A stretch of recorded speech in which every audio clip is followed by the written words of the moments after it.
Сазума! Караул! Ха!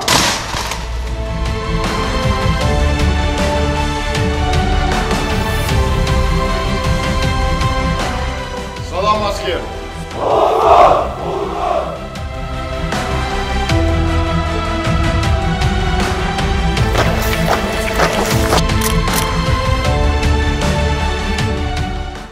Сегодня для нас исторический день. Кыргызстан и Узбекистан завершили процесс делимитации государственной границы, обменялись ратификационными грамотами к договору о кыргызско-узбекской государственной границе и таким образом поставили точку в пограничных вопросах. На самом деле искренне радуемся вашими достижениями. И для нас не безразлично, когда в Кыргызстане мир, спокойствие и такое, знаете, повышенный настрой на созидание под руководством уважаемого Садыр Нургажаевича.